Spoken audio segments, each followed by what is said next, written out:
پھر وہ 200 گھرانوں میں پلنے والی بچیاں جب شادیاں کر کر کے دوسرے گھروں میں جائے گی نا، تو آپ سوچو کہ آنن فانن کتنے گھرانوں میں یہ خیال منتقل ہوگی۔ اب میں تبلیغ میں لگا ہوں، لیکن میرے گھر میں تبلیغ میں میری بیٹی میں یہ چیز منتقل نہیں ہوئی، پھر میرے گھر سے میری بیٹی یہ چیز اپنے گھر میں لے کر نہیں جا رہی ہے، ہمارے گھروں میں خشکی آ گئی ہے۔ تو اس کا کیا مطلب کہ ہمارے گھروں میں ہم نے اس کو ایسے نہیں زندہ کیا جیسے زندہ کرنا تھا۔ اس لیے تعلیم کے حلقوں کو اہتمام سے زندہ کیا جائے۔ اپنی ذات سے عورت اپنے گھر کے لیے نمونہ بنے، مرد بھی بنے لیکن مرد سے زیادہ عورت نمونہ بنے، اور اپنے گھرانوں کے بچوں میں آپ بہنیں عملی طور پر ان چیزوں کو منتقل کرو۔ ایک تو تعلیم کے حلقہ ہے، باقی موقع بموقع اپنے بچوں کو پیار محبت سے ان عادات ان اعمال کا عادی بنانا۔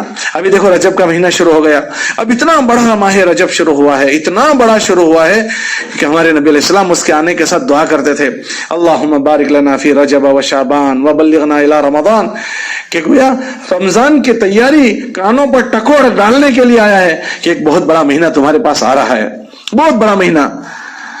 علماء نے لکھا ہے نا کہ رمضان کا مہینہ سارے مہینوں کا سردار ہے۔ اب اتنا بڑا مہینہ آیا، ہمارے نبی اس کی تمنا کر رہے ہیں کہ رمضان سے پہلے مجھے موت نہ آئے، مجھے ضرور رمضان کا مہینہ ملے۔ تو اس کی دعائیں 2 مہینے پہلے ہمارے نبی کر رہے ہیں، 2 مہینے پہلے۔ آپ اندازہ کرو جس کے دعائیں 2 مہینے پہلے ہوتی ہوگی وہ مہینہ کیسا مبارک ہوتا ہوگا، کہ رمضان کا مہینہ جس کو مل گیا اس کی بخشش ہو جاتی ہے، اس کی معافی کافی ہو جاتی ہے۔ ہاں، علماء نے لکھا 2 موتیں بڑی مبارک ہے، ایک حج کے بعد کی موت اور ایک رمضان کے بعد کی موت، کہ اس میں آدمی کی بخشش ہو جاتی ہے۔ وہ رمضان کی ٹکور کرنے کے لیے اللہ کے نبی علیہ السلام 2 مہینے پہلے دعا مانگ رہے ہیں، اللہم بارک لنا فی رجب و شعبان وبلغنا الی رمضان۔ اب ہم سوچیں کہ ہمارے گھروں میں اس کے کتنے چرچے ہیں۔ ہم اپنے بچوں کو لے کر بیٹھے، بیٹا رجب آ گیا ہے، رجب کیا چیز ہے؟ ہمارے نبی علیہ السلام رجب کے مہینے میں کیا کرتے تھے؟ آپ کو ایک ایک عمل کی یاد دہانی گھروں میں کرنی پڑے گی، تو آپ کے بچوں میں یہ چیز منتقل ہوگی۔ ہاں، رجب کی کرنی پڑے گی۔ اب مبارک ایام چلے جاتے ہیں، مبارک گھڑیاں چلی جاتی ہے۔ ابھی 5 راتیں مبارک ہے، پورے سال کی 5 راتیں مبارک ہے، اس میں بقرعید کی رات، عید الفطر کی رات، 15 شعبان کی رات، اور جمعہ کی رات، اور غرہ رجب کی رات۔ ابھی غرہ رجب گزرا ہے، ہم سوچے کہ ہمارے گھروں میں کتنوں کے گھروں میں چرچا ہوا کہ رجب کی پہلی رات جو ہوتی ہے وہ ان مبارک راتوں میں سے ایک رات گزری۔ ہر جمعہ کی رات، جمعہ کی رات عید الفطر اور عید الاضحیٰ سے زیادہ طاقتور راتیں ہیں۔ اللہ اس میں کسی کے دعا رد نہیں کرتے ہیں، لیکن ہم سوچیں کہ کیا ہمارے گھروں میں جمعہ کی رات کی اہمیت آتی ہے؟ ہم خود جمعہ کی رات کا اہتمام کرتے ہیں؟ ہم نے ہمارے بزرگوں کو دیکھا کہ جمعہ کی راتیں عام دنوں سے زیادہ اٹھنے کا اہتمام فرماتے ہیں۔ تو یہ بڑی بڑی گھڑیاں ہم سے گزر جاتی ہیں، لیکن ان اعمال کے چرچے ہمارے گھروں میں نہیں ہوتے۔ تو یہ سب سے پہلا اس محنت کا تقاضا ہے کہ ہم ان چیزوں میں اپنے آپ کو سنبھالتے ہوئے ہمارے گھرانوں میں ان چیزیں منتقل کریں۔ ہر عمل کا مذاکرہ کریں، مذاکرہ آداب کا مذاکرہ ان چیزوں کا، تو ہمارے بچے نمونہ بنیں گے۔ آپ ہمارے نبی علیہ السلام کی طریقہ کار دیکھو گے، کھانے بیٹھے ہیں بچے کو سکھا رہے ہیں، وہ بیٹا اپنے آگے سے کھا، اور بیٹا اللہ کا نام لے کر کھا، موقع بموقع کی یاد دہانی، تو اس سے بچے سنوریں گے، ہماری بیٹیاں سنوریں گی۔ ذرا کوئی 19-20 ہو جائے وقت پر ان کی یاد دہانی۔ ابھی دکھ کی بات یہ ہوتی ہے کہ تبلیغ والوں کے بچے نہیں بنے ہیں، تبلیغ والیوں کی اولادیں نہیں سنوری ہے۔ یہ ہماری تدبیریں ہم ایسی کریں جیسی تدبیر اس کے لیے کرنی چاہیے، تو اس سے انشاءاللہ جس دن ہم مریں گے نا تو سکون سے مر سکیں گے کہ ہمارے پیچھے ہماری بچیوں میں یہ چیز زندہ ہو چکی ہوگی۔ اور اس کے بعد ہمارے ذمہ تیسری جو چیز آتی ہے، تیسری چیز وہ ہمارے محلے کی محنت ہے۔ اپنی ذات کو کرتے ہوئے تیسری چیز ہمارے محلوں کی محنت، ہمارے محلوں کے ہم ختم نبوت کی محنت کے صدقے میں اس امت کے جیسے مرد، اس امت کے مرد عالمی نبی کے امتی ہونے کی حیثیت سے پوری امت کے ذمہ دار ہیں، ایسے آپ بہنیں بھی پوری امت کی ذمہ دار ہو۔ تو یہ اس آپ کی محنت میں ساری چیزیں شریک ہو جائے گی۔ ہاں، آپ کی محنت میں ساری چیزیں شریک ہوگی کہ آپ اپنی ذات سے سنبھلتے ہوئے چلو، ورنہ اگر اپنی ذات کو سنبھالے بغیر ہمارا چلنا پھرنا ہوا تو ہم سے دنیا میں وہ پھیلے گا جو ہمارے اندر ہوگا۔ مولانا الیاس فرماتے تھے کہ دنیا میں تم سے وہ پھیلے گا جو تمہارے اندر ہوگا۔ صحابہ میں جو تھا وہ دنیا میں پھیلا ہے، مرد گشتوں میں جائیں گے، عورتیں تعلیم میں جائیں گی، اب ان کے جو جذبات ہوں گے ان کے اندر جو ہوگا وہ تعلیم والیوں پر اثر پڑے گا۔ اس لیے ان چیزوں کے ساتھ پھیلنا ہے، ورنہ تو ہم گمراہی کو پھیلائیں گے، ہمارے ذریعے سے دلالت پھیلے گی، ہمارے ذریعے سے بے دینی پھیلے گی۔ اس لیے اپنے معاملات کو، اپنی معاشرت کو اچھا بناتا ہے، انہی فکروں کے ساتھ اپنے گھروں میں رہنا ہے، اپنا رہن سہن پاک صاف بنانا ہے۔ کیا محلے کی اور عورتیں جیسا برقع پہنتی ہیں ہماری تعلیم والی بہنیں بھی ایسا برقع پہنے گی؟